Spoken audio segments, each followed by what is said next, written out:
Hello, in this video I want to continue some of the conversation that we've been having about Foucault and biopolitics. In this particular video, I want to talk a little bit about how policy teams should be responding to Foucault and biopolitics when it's run the negative. I think that this is a really interesting argument that if it doesn't show up as the biopolitics K, it can definitely show up as a piece of a lot of other literature bases and a lot of other different studies that are used to critique policy affirmatives in various ways, and governmentality is just kind of like a form. And so I think there are a lot of really interesting ways to really go about this debate, and I think it's really important to be able to address it in order to really understand how you should be addressing biopolitics as kind of like a concept that shows up in a lot of different places. And hopefully these two sets of videos that I'll be doing on how policy teams should respond to this argument can really help you contextualize what your response should look like and how you can better develop it. If you haven't, please turn into the other videos that I've done on Foucault and that I've done discussing some of the ideas from Foucault, including the intro to Foucault, in order to get some like good background knowledge and just general ideas of what some of the stuff I'll be referring to are here,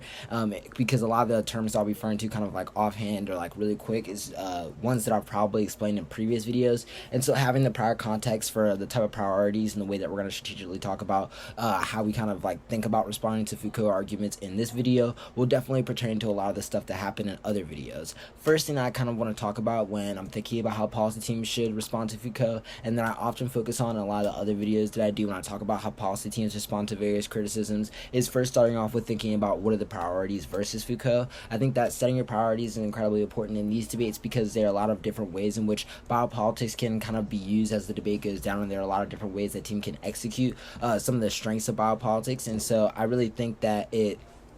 is really important for you to kind of stick early on what you think your main strengths are, so whatever way they kind of decide to pivot, you're really in a sense that you can kind of put the debate in terms of the language of the affirmative, or at least force the negative to come heavily into the affirmative's world in order to win like contestation that would allow them to do things like weigh the impacts of their the magnitude of their impacts on things like population management, etc., and also thinking about the various ways in which you can kind of like maybe show up and think about whether or not you kind of want to go down a road that feels more like an impact turn and is more about why biopolitics is kind of like necessary and good in some cases, or why the kind of like idea of biopolitics requires that at some point we use policy in order to reduce the government's ability to kind of influence various forms of like data gathering, surveillance, etc. And so I think that being able to figure out what your affirmative kind of leans towards more is really important in order to start figuring out your stance towards something like biopolitics, because I think that that really lets you know straight up like what types of things you should be going for in terms of should you be spending like real time on the permutation, or should you be really trying to win that argument, or is it something that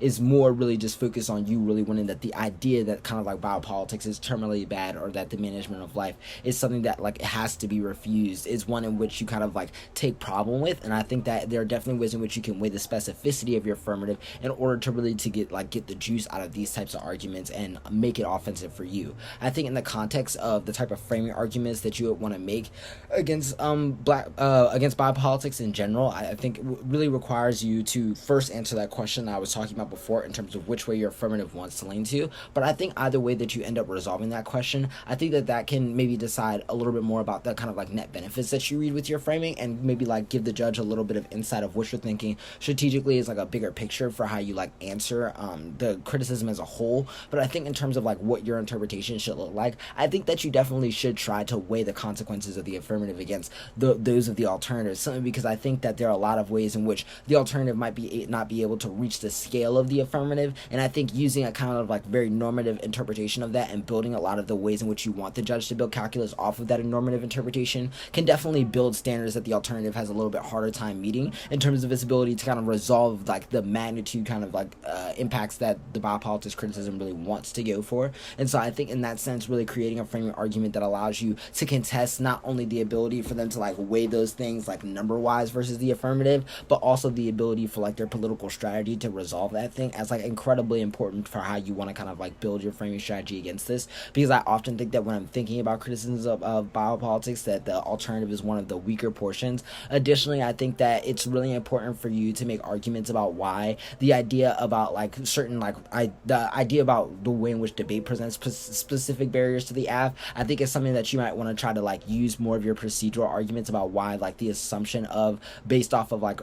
resolutional agreement about the role of the affirmative and its ability to like simulate policy as particularly important for how we kind of sustain ideas and advocacy or for the kind of like year slate of resolution. And I think really doing so with really setting that as the focus for how you really want to build your answers to the types of arguments that they want to make about why debate kind of operates as its own form of like biopolitics, or why debate kind of institutionally exerts biopolitical control, I think can at least help you sidestep some of these concerns and frame them out a little bit more to put you in a more comfortable position for how you want to like answer these arguments later on, and not really have to deal with the way that they'll start to diversify their link arguments based off of making this kind of like prior framing claim. Additionally, I think that when you're trying to figure out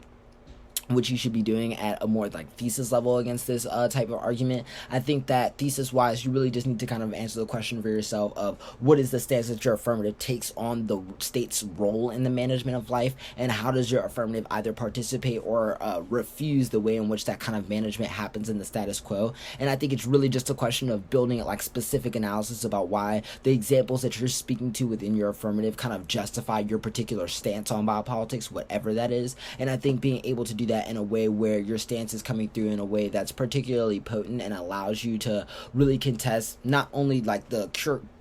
question of like whether or not life should be managed by the state, but also to kind of like set a standard that says that if their alternative to the way in which we think about our relationship to biopolitics can't scale up to the magnitude of being able to resolve the impacts of the criticism faster than the affirmative, or faster than the impact of the affirmative in like an impact turn sense of the debate, then there is no reason to be able to evaluate the alternative at a higher level of solvency than the affirmative. And in that sense, I think you have a lot of ways to kind of push your offense to a much more presumption-based claim, or one that definitely puts a lot more barriers or forces the negatives to spend a lot more time at least developing the alternative, which I think can at least like destroy their ability to spend time in like other places and make a lot of their other arguments develop less, or it can easily give you a weakness for a place that you can really push the button on, and that can kind of lead you into like a series of other arguments that you make in terms of whatever stance you want to take on the permutation, and how it may justify other broader political stances that the affirmative is taking, and not just in terms of like why we use the state as a mechanism, but also decision-making tools such as utilitarianism and other tools that you'll kind of find valuable and important to justify as the debate goes on, and is kind of critical in order to making your responses to Foucault like accurate and really precise in the context of the argument that you're reading. Hopefully you found this video helpful, and hopefully you'll keep tuning in for more in order to get more ideas about how you should respond to this, because I'll definitely be doing another video in order to finish up this portion of the series. Thanks for watching, and keep tuning in for more.